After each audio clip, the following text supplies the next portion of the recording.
The turnaround of Eskom, but is this enough? And what can the role of independent power producers be in solving our energy problems? Here to look at that and other energy issues is Brian Statham, the chairman of the South African National Energy Association. Mr. Statham, good morning and welcome. Good morning. Before we get into the nuts and bolts of issues, you've been here before and we've spoken about the energy trilemma.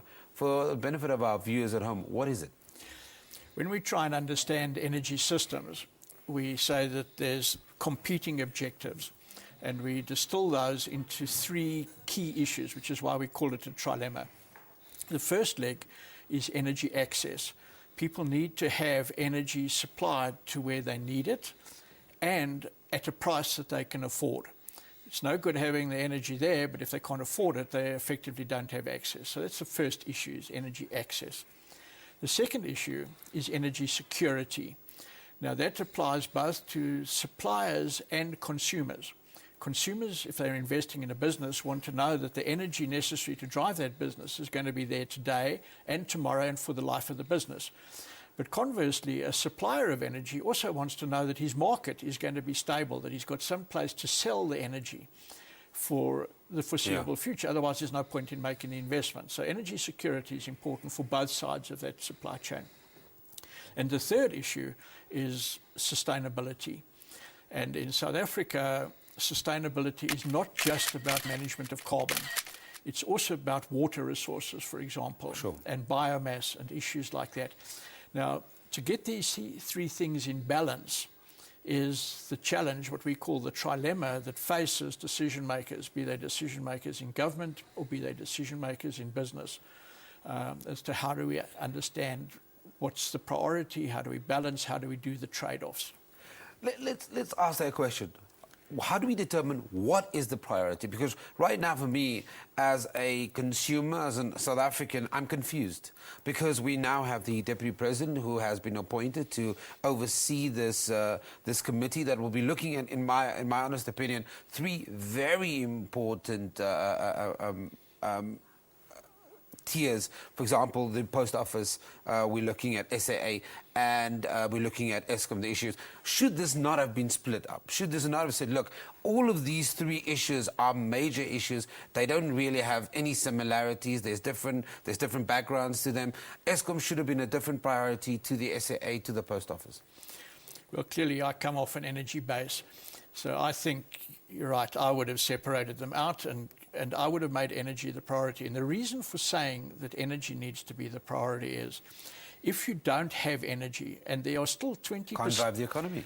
20% of the people in this country don't have access to energy. If you don't have access to energy, you have no opportunity to be economically active. But equally well, you have no access to modern healthcare, to modern sanitation, modern education.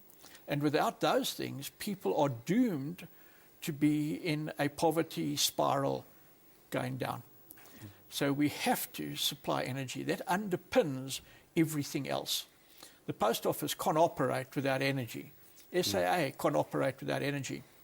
And while I'm talking about energy, we need to be careful in this country not just to think of energy in terms of electricity. We also need to think of it in terms of liquid fuels.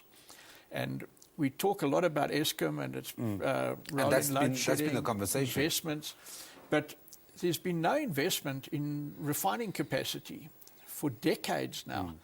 No investment in new import terminals, etc. We've talked about solutions possibly being gas coming from Mozambique and other places. South Africa has not traditionally had gas as a major part of its energy mix. And therefore, there's no distribution infrastructure other than localized in Gauteng. There's no natural network of gas pipelines. Suburbs don't have networks for gas, etc. So even if we do import gas, it's going to be many years before that permeates the South African energy mix across the country. I want to talk about the independent power producers, because that's come up a lot over the last 6 months, and the role that they can play in alleviating our energy problem. But I also do want to touch on the one thing that we've started seeing Eskom, we've seen the likes of the Andrew Etzingers talk about making apologies and talking about rolling blackouts, and we've seen that list of which area will be affected. But who do we blame? First of all, it was the silo that had a crack in it. Then there's infrastructure problems, but we never apportion the blame to a specific person. It's just old infrastructure. We know that there was papers released on this problem in the 1990s, but we're not pointing the finger at anybody specifically. Well, because it's such a complex problem and there are so many players in the energy mix. So it's very difficult to single out a single root cause.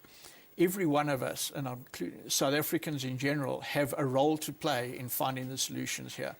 And that's why we bring people together as often as we can. And we're going to bring people together in the Africa Energy in Durban in February to share positive case histories, positive experiences in terms of solutions from across the continent.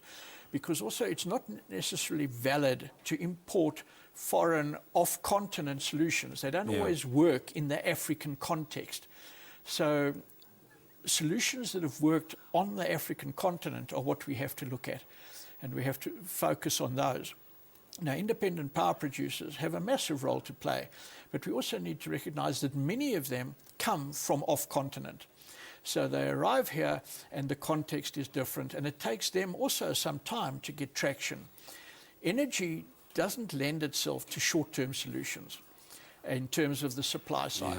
You know, independent power producers building power stations are also going to take time. They've got to get the water permits, the environmental permits, all the other things, the land use permits. All those other things have to be in place. The short-term alleviation of the problem is dependent upon us as the consumers, because we are the people who can make sure that every energy unit that we use produces value rather than wasting it. Yeah. And that's very important for the growth of our country. Are we seeing a shift, though? Because we do see a lot of these awareness campaigns running about switching off the geysers, the pool pumps, all of that kind of stuff. And yet we still had this throughout December, these rolling blackouts, whether Eskom will admit that they are scheduled or not. How do we really make an impact? We talk about living off the grid, solar power, solar energy. Are we making this environment sure that the solar providers can get those benefits, and we as consumers can get those benefits too?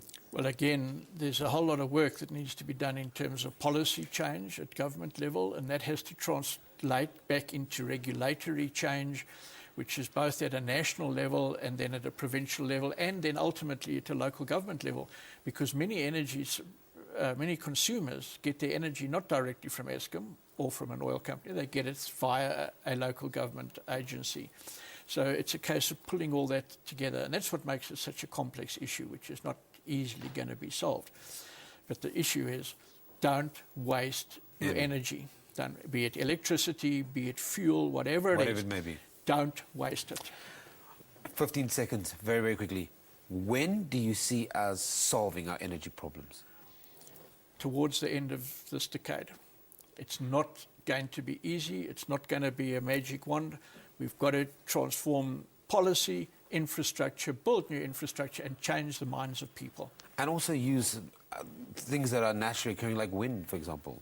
Wind, solar, they all have a role to play. Coal, nuclear, hydro, everything has a role to play and has particular purposes. We need to pull those together. Mr. Brian Statham, thank you very much for joining me. He's the chairman of the South African National Energy Association, sharing his insights on our energy problem. Let us know what you